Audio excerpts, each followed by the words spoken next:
High dears, এইগুলো নাতি নাতনির পাঠশালার ব্যাকআপ চ্যানেল।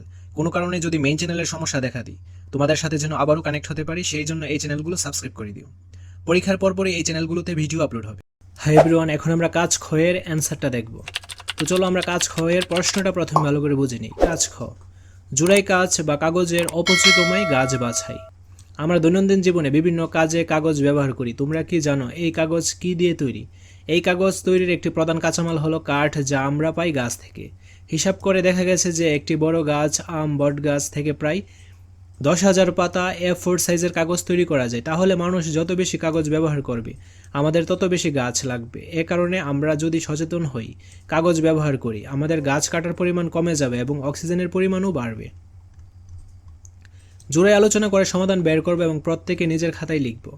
তোমরা শ্রেণীর কাজের জন্য বিভিন্ন কাগজ ব্যবহার করে থাকো, যেমন পোস্টার পেপার বা পুরাতন ক্যালেন্ডার বা A4 সাইজের কাগজ প্রভৃতি। যদি পোস্টার পেপার ব্যবহার না করে থাকো, তবে পুরাতন ক্যালেন্ডার বা A4 সাইজের কাগজ ধরে হিসাব করো। কাগজের সংখ্যা হিসাব করার প্রক্রিয়াটি দুইজন আলোচনা করো এবং নিচের প্রশ্নগুলোর সমাধান লিখো। তো প্রথম প্রশ্নে কি বলছে? তোমরা দুইজন গত 5 মাসে ফেব্রুয়ারি থেকে জুন মাস ষষ্ঠ শ্রেণীর সকল বিষয়ের জন্য আনুমানিক মোট কয়টি কাগজ ব্যবহার করেছো তা লিখো। চলো এখন আমরা এর অ্যান্সারটা দেখে নিই। আমি ব্যবহার করেছি 160টি, সহপাঠী ব্যবহার করেছে 140টি, মোট ব্যবহার করা হয়েছে 300টি। তোমরা দুইজন ষষ্ঠ শ্রেণীতে ফেব্রুয়ারি থেকে জুন মাসে মোট যে পরিমাণ কাগজ ব্যবহার করেছো তা থেকে যদি 3/1 অংশ কম ব্যবহার করতে, তাহলে তোমাদের ব্যবহৃত কাগজের সংখ্যা কত হতো? দশমিক সংখ্যার ক্ষেত্রে পরবর্তী পূর্ণ সংখ্যা ব্যবহার করবে। তো 1 নং অনুসারে মোট ব্যবহার 300টি, 300 এর 3/1 অংশ হলো 100টি। তাহলে মোট কাগজ ব্যবহৃত হতো 300 থেকে 100 মাইনাস করলে হবে 200টি। 2 নং এর ক্ষেত্রে তোমাদের কাগজ ব্যবহারের হার শতকরা কত কমে গেল? যেহেতু 3/1 অংশ কমে গেল, তাহলে শতকরা কমলো 100 গুণ 3/1 অংশ, 33%।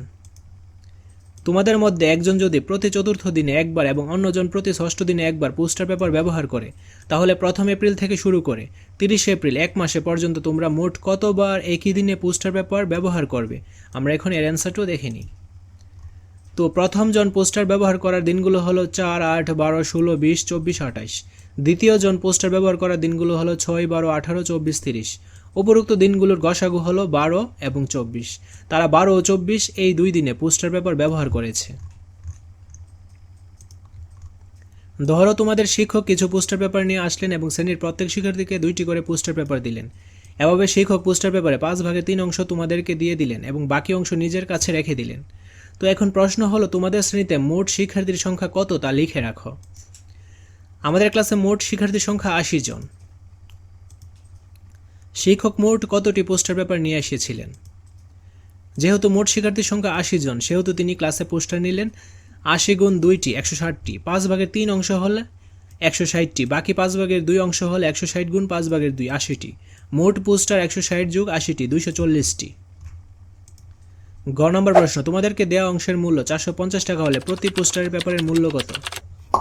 আমাদের দেওয়া কাগজ হলো 160, 160টির দাম 450 টাকা, একটির দাম। তো 160 দিয়ে 450কে ভাগ করা হলে অ্যান্সারটা হবে 2 টাকা 80 পয়সা। তো এই ভিডিওতে এই পর্যন্তই। পরবর্তী ভিডিওতে আমরা কাজ গ নিয়ে আলোচনা করব। সবার আগে ভিডিওর অ্যান্সারগুলো পাওয়ার জন্য অবশ্যই চ্যানেলটি সাবস্ক্রাইব করে অল নোটিফিকেশন অন করে রাখতে হবে। ধন্যবাদ সবাইকে।